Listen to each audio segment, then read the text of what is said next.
हमारे साथ मंच पर उपस्थित नेता विरोधी दल आदरणीय अहमद हसन जी, मंच पर उपस्थित समाजवादी पार्टी के राष्ट्रीय महासचिव आदरणीय रामजी सुमन जी, पार्टी के राष्ट्रीय महासचिव इंद्रजीत सरोज जी,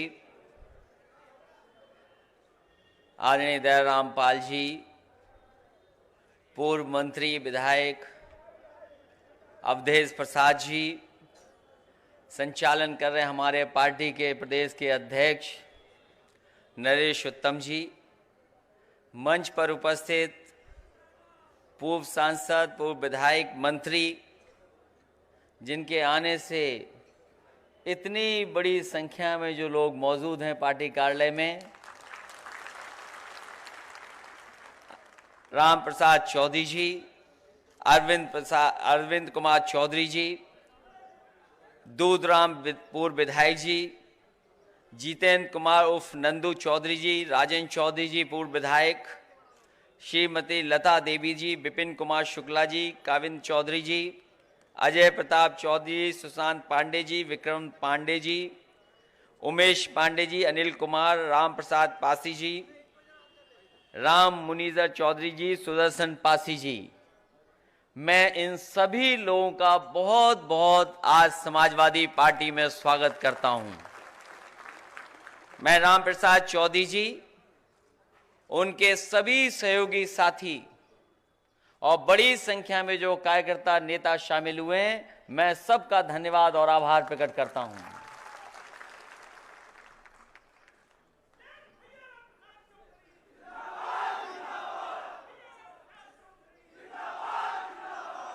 यहां पर उपस्थित पत्रकार साथियों,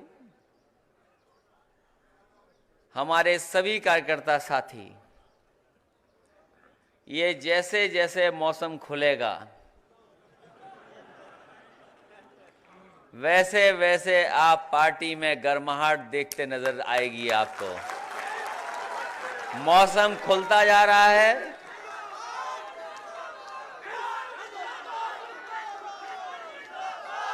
मौसम का बदलाव दिखाई दे रहा है और ये छोटा मोटा बदलाव नहीं है, ये बदलाव ऐसा है जो सरकार में लाने वाला बदलाव है। मुझे जानकारी मिली कि सुबह से ही जिस समय आप लोग बस्ती से निकले हैं और आसपास के क्षेत्र से निकले हैं गाड़ियां लेकर के, सरकार के लोगों को समझ में नहीं आ रहा था। और ये अच्छा किया आपने टोल पे पहले ही पैसा दे दिया, नहीं तो खुशी में न जाने कौन सी खबर निकल गई होती। और मैं आपसे कहूंगा कि अगर थोड़ी बहुत कमी रह गई हो तो वापस में आप राम प्रसाद चौधरी जी फिर थोड़ा पैसा दे देना, क्योंकि गिनने वाले गिन नहीं पाए कि गाड़ी कितनी आ गई हैं। इसलिए मैं बधाई देता हूं, ये शुरुआत है नए साल की। मैंने कई बार कहा अपने साथियों से और आज मैं कहता हूं, इतने अपने पूर्व विधायक और नेता जब शामिल हो रहे हैं पार्टी में, ये नया साल जरूर है, लेकिन हमारा आपका नया साल तब आएगा जब उत्तर प्रदेश में आपकी और हमारी सरकार होगी, उसी समय नया साल शुरू होगा। मैं अभी राम प्रसाद चौधरी जी को सुन रहा था कि उन्होंने कहा कि किसान को भरोसा था कि आय दोगुनी होगी। इन भारतीय जनता पार्टी के लोगों ने किसानों को भरोसा दिलाया कि किसान भाई आपकी आय दोगुनी हो जाएगी।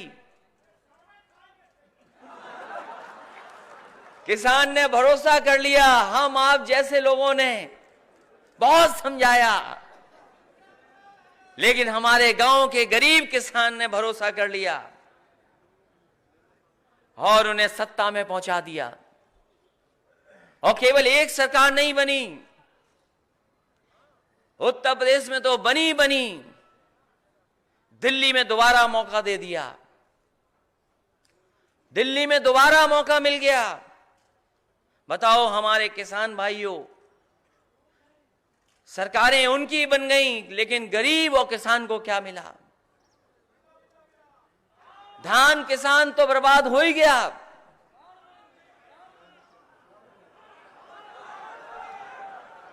ये सब बर्बाद हो गया। कम से कम सरकार वाले यही काम कर देते जो आप कह रहे हो, इन्हीं से बचा लेते। वैसे हालांकि मुख्यमंत्री जी से ही उम्मीद नहीं कर सकते, कम से कम जो सरकार बने और जो मुख्यमंत्री बने हैं, सरकार के मुखिया जो हैं, अगर किसान की आय नहीं दोगुनी कर सकते, कोई सड़क नहीं बना सकते, कोई मेडिकल कॉलेज अगर नहीं बन सकता, कैंसर इंस्टीट्यूट अगर नहीं बना सकते, या हमारे माताओं बहनों की सुरक्षा, तो कम से कम जो काम आप करते रहे वही काम कर देते। और आज उत्तर प्रदेश किसके लिए जाना जाता है? सोचिए आप। ये उत्तर प्रदेश जिसमें सबसे बेहतरीन सड़कें बनी थी, जहां पर लैपटॉप मिलने लगा था, जहां पर समाजवादी पेंशन बंटने लगी थी, जहां पे शुरुआत हो गई थी कि किसान को कैसे मुख्य धारा में लाएं, उनके घर परिवार में खुशहाली कैसे आए। आज उत्तर प्रदेश जिन चीजों में नंबर 1 है, हमने होर्डिंग लगाई है ऊपर से नीचे तक, आप देख लो, उत्तर प्रदेश नंबर 1 ही नंबर 1 दिखाई दे रहा है। साइबर क्राइम नंबर 1, ऐसा प्रदेश जिसने उदाहरण दिया था कि पुलिसिंग क्या होती है, पुलिस समय पर कैसे पहुंचती है। 100 नंबर वाली व्यवस्था अगर किसान गांव में खेत पे खड़ा होकर के भी बुलाता था तो पुलिस पहुंच जाती थी और मदद करने का काम करती थी। तो ये साइबर क्राइम में नंबर 1, महिला अपराध में नंबर 1, बाल अपराध में नंबर 1, खराब शिक्षा व्यवस्था में नंबर 1, खराब मिड डे मील में नंबर 1, फर्जी इनकाउंटर में नंबर 1, बीमा स्वास्थ्य सेवाओं में नंबर 1 है। पत्रकार साथियों हट जाओ, होर्डिंग बहुत लंबी है। अरे आप ही तो छिपाए हुए सब कुछ। बेरोजगारी में नंबर 1, बेरोजगारी में नंबर 1, किसानों की आत्महत्या में नंबर 1, युवाओं की आत्महत्या में नंबर 1। और ये नंबर 1 इसलिए है क्योंकि हमारे मुख्यमंत्री जानते ही नहीं है नंबर 1 कहां से आना है, ऊपर से कि नीचे से। जहां नीचे से नंबर 1 होना चाहिए, तो सोचिए आप, हर चीज में नंबर 1। और हमें और आपको कैसे उलझा दिया। हमारे प्रधान भाई होंगे, बहुत सारे ग्रामीण क्षेत्र के लोग हैं, पूरे देश की 10,000, 12,000, 15,000 करोड़ की योजना में फंसा दिया।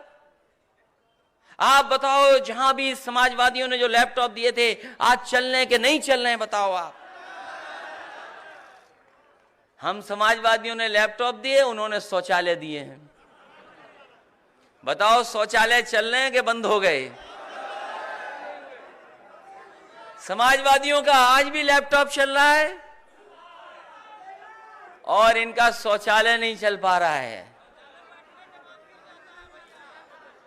हमें और आपको उलझा दिया शौचालय में, और हम और आप सवाल न कर पाए, हम इनसे सवाल न पूछ पाए, इसलिए पहले अमीरों और गरीबों में झगड़ा करा दिया।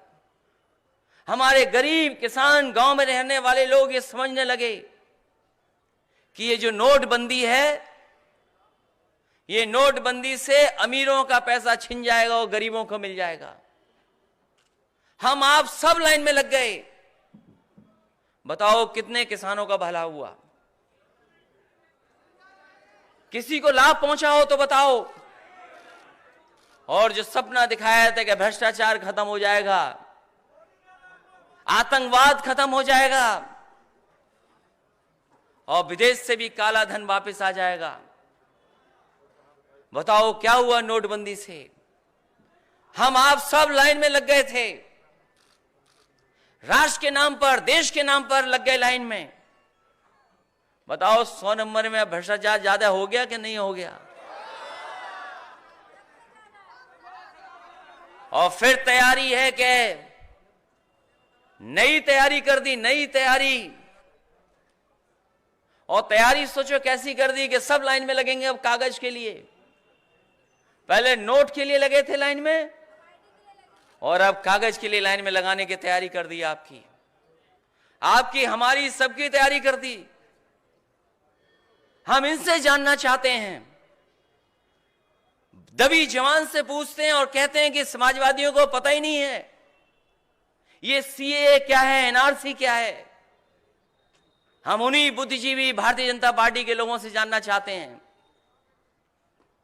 कि ये बताओ, जहां से शुरू हुई बात, जहां से एनआरसी की बात शुरू हुई आसाम से, बताओ आसाम में आपने क्या किया?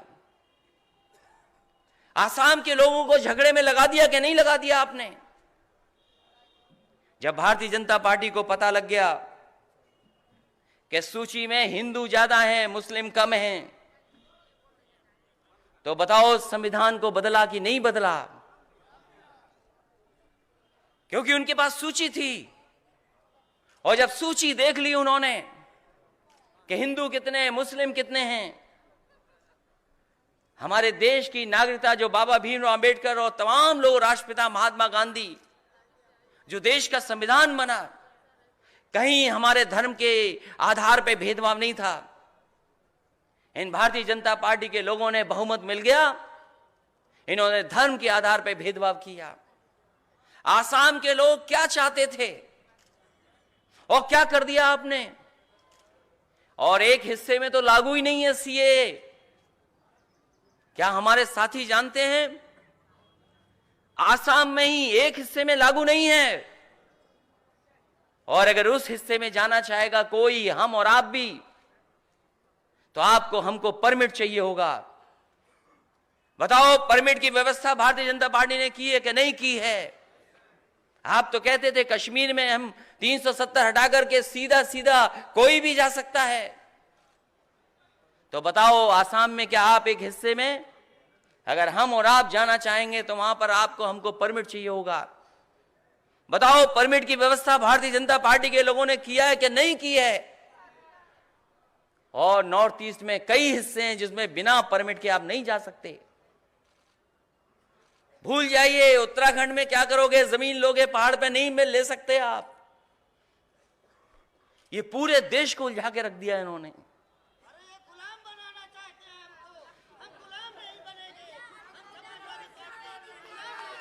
ये देश को उलझा दिया इन्होंने, हमें और आपको फंसा दिया। बताओ हम कहां से अपनी डेट ऑफ बर्थ ढूंढेंगे?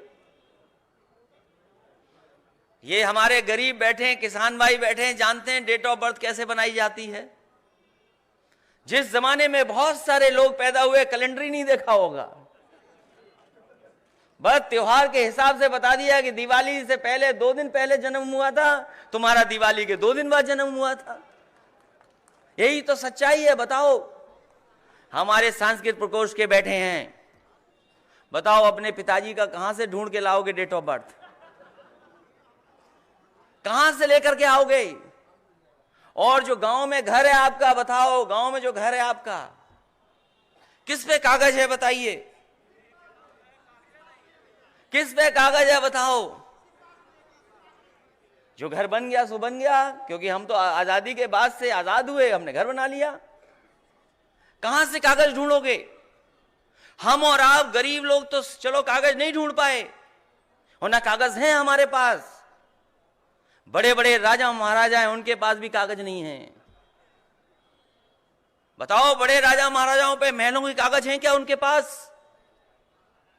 किसी राजा महाराजा पे उसके घर के कागज नहीं है। अगर ये बात गलत हो तो पत्रकार साथियों छाप देना। और मुझे याद है अमेठी के एक राजा थे, और उनके साथ कई राजा हमारे पास आए थे कि हेरिटेज पॉलिसी बनवा रहे थे, और हेरिटेज पॉलिसी बन गई थी। हेरिटेज पॉलिसी बनने के बाद सब चीजें शुरुआत हुई। एक मामला फंसा उसमें कि कैसे नाम दर्ज होगा, रजिस्ट्री कैसे होगी। राजा साहब के बेटे को पता लग गया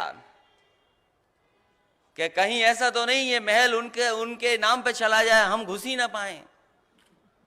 उसने अपने साथी इकट्ठे किए और घर में घुस गया, महल पे कब्जा कर लिया।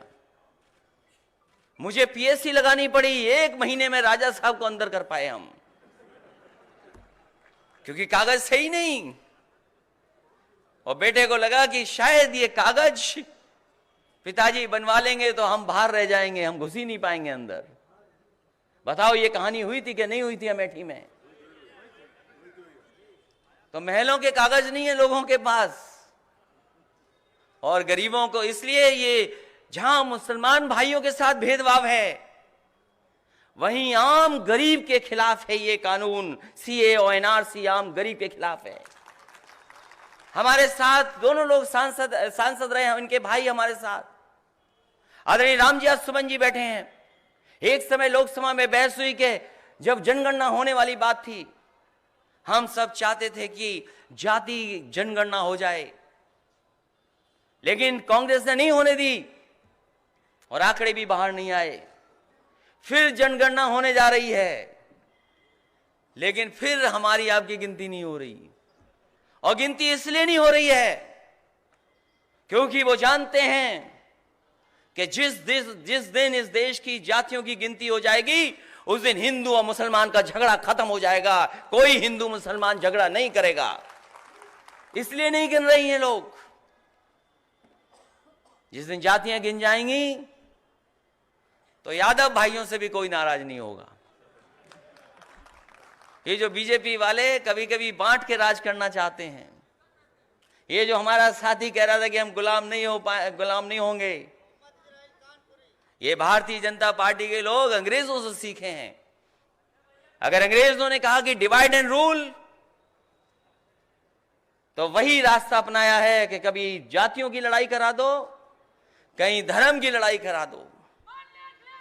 इसलिए अब हमें खुशी है कि जहां राम प्रसाद चौधरी जी उनके सहयोगी साथी आए हैं, अब बात को समझाएंगे और हम लोग मिलकर के काम करेंगे, कहीं किसी के साथ अन्याय नहीं होने देंगे। ये हम संकल्प लेते हैं आज समाजवादी लोग। और जो समाजवादी सिद्धांत है कि सबको साथ लेके चलने का, बताओ हम लोगों का सिद्धांत भी चोरी कर लिया इन्होंने। हम पूरे नेताजी, लोहिया जी, सब लोग, संविधान, हमारा जो प्रियम्बल है, प्रस्तावना, उसमें समाजवाद है।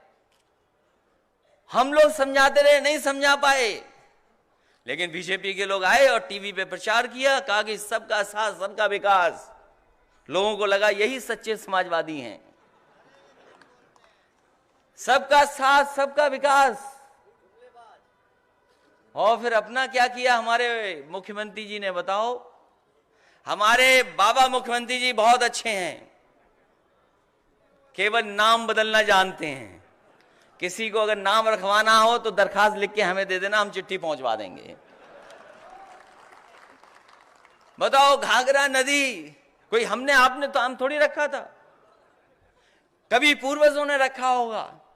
किस कारण रखा ये हम भी नहीं जानते। अब वो नदी का नाम बदल दिया। क्या बदल गया बताओ? पानी बदल गया या शहर किनारे वाले बदल गए? कुछ बदला है कि बताओ हमें आप। 100 नंबर 112 कर दिया, 100 नंबर 112 कर दिया। बताओ कौन सा टायर बदला इन्होंने गाड़ी का, ये बताया हमें। कोई टायर बदला उसका, बताओ। 100 नंबर 112 हो गया। लेकिन इतनी होशियारी की इन्होंने पत्रकार साथियों, 112 मिलाओगे तो आपके नहीं मिलेगा, लेकिन मोबाइल में लिख करके आएगा इमरजेंसी नंबर। आपने नोट ही नहीं किया, पता नहीं कब घुस गए ये मोबाइल में। मोबाइल में घुस गए ये लोग। ये ऐसा सॉफ्टवेयर बनाया है कि ये मोबाइल में घुस गए हैं। पता नहीं हमारे आपकी मोबाइल की जानकारी तो नहीं निकाल रहे, ये भी देख लेना आप और हम। हो सकता है निकाल रहे होंगे, कोई भरोसा नहीं। अब बताइए क्या सबसे सुंदर अच्छी मुख्यमंत्री आवास वो बनाया, लोक भवन, जो लोग अपने नेता को सम्मान नहीं कर सकते, वो प्रदेश और देश को खुशहाली के रास्ते पर नहीं ले जा सकते। लोक भवन के सामने भी कब्जा कर लिया। हम कब्जा नहीं कहेंगे, सम्मान दे दिया। हम उनसे कहेंगे कम से कम उनकी जन्मस्थली पे तो बना देते कुछ। जहां जन्म लिया वहां के लोग अभी भी देख रहे हैं, रास्ता देख रहे हैं, कुछ मिलेगा कि नहीं मिलेगा। कम से कम ऑक्सफोर्ड, हार्वर्ड या कैम्ब्रिज जैसी यूनिवर्सिटी बना देते तो मानते भारतीय जनता पार्टी के लोगों को। अभी भी वही हम लोगों का पुराना काम पूरा कर रहे हैं, नया काम नहीं कर पाए हैं। एक्सप्रेसवे बनाया तो अभी भी जो पूर्वांचल को दिया था अभी उसी पे काम चल रहा है। ये समाजवादियों का दिया हुआ है, इसलिए अभी कुछ नया काम नहीं कर पाए हैं। और जो काम उन्हें करना चाहिए था, गाय की सेवा, वो भी नहीं कर पा रहे। अब सांड वाली बात हम नहीं कहेंगे।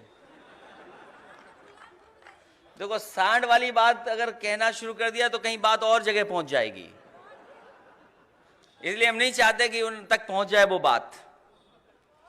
इसलिए जो काम था वो भी नहीं कर पा रहे, तो बताओ मुख्यमंत्री होकर के प्रदेश को कहां ले जा रहे हैं। इसलिए हमें खुशी है इस बात की कि आज इतनी बड़ी संख्या में हमारे साथ बड़े नेता आए हैं। जहां रामप्रसाद चौधरी जी ने शुरुआत दौर पे समाजवादियों को आगे बढ़ाया, समाजवादी पार्टी और नेताजी को मजबूत किया, उसी तरीके से आने वाले समय में उनके सभी सहयोगी साथी मिलकर के एक बार फिर समाजवादी पार्टी को और मजबूत करेंगे। मैं उनका, उनके सहयोगी साथियों का और जितने उनके साथी आए हैं जो यहां पर हैं, वो मंच पे बैठे हैं, मैं उन सब का स्वागत करता हूं, उन सभी साथियों का धन्यवाद देता हूं और आभार प्रकट करता हूं कि इस उम्मीद के साथ कि आने वाले समय में उत्तर प्रदेश में नई सरकार बनेगी, समाजवादियों की मिलकर के सरकार बनाएंगे। बहुत बहुत धन्यवाद और आपका बहुत बहुत आभार प्रकट करता हूं। साथियों, अभी आप लोग अपने स्थान पर बैठे रहेंगे। हमारे इन सभी नेताओं ने माननीय राष्ट्रीय अध्यक्ष जी के सम्मान के लिए स्मृति चिन्ह और गुलदस्ते, माला और अंग वस्त्र, तमाम सम्मान के लिए हमारे लोगों ने रखा है। हम आदरणीय रामप्रसाद चौधरी साहब के साथ आए हुए लोगों से कहेंगे कि जो भी आपका सम्मान का यहां पर माल्यार्पण होना है वो लेकर आप सामने आने का कष्ट करें।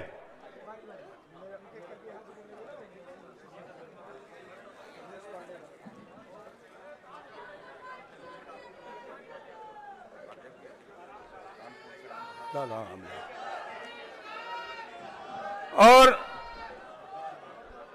इसके बाद मऊ के मधुबन के पूर्व विधायक श्री उमेश पांडे जी से अनुरोध है कि वो इसके बाद अपने सम्मान स्वागत के लिए तैयार रहें, उनके सभी साथी।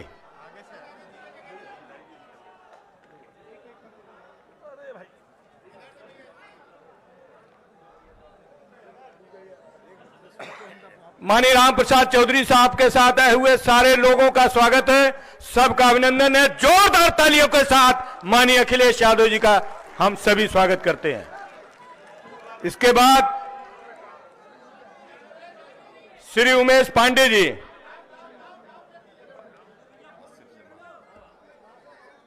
और उसके बाद कानपुर से चलकर आए रामप्रसाद पासी जी और मुजफ्फरनगर से चलकर आए अनिल कुमार जी, उनके साथी जो भी सम्मान के लिए आप यहां पर गुलदस्ता और माला रखे हैं, कृपया बारी बारी से आवे और माननीय राष्ट्रीय अध्यक्ष जी का सम्मान करें।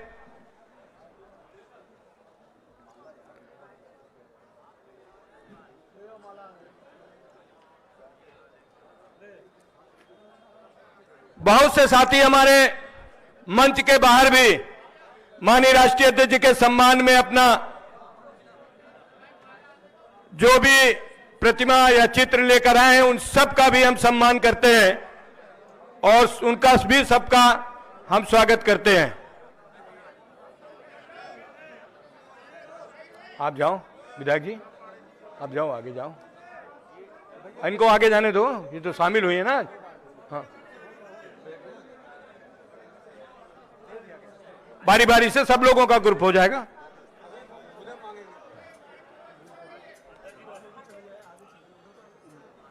सब लोगों का बारी बारी से, कृपया सहयोग करें।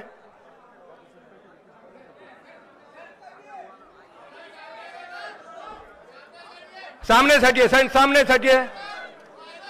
मीडिया के लोग फोटो आपका ले रहे हैं, सब लोग सामने, थोड़ा पीछे हो जाए, सबका आ जाएगा, फोटो आ जाएगा।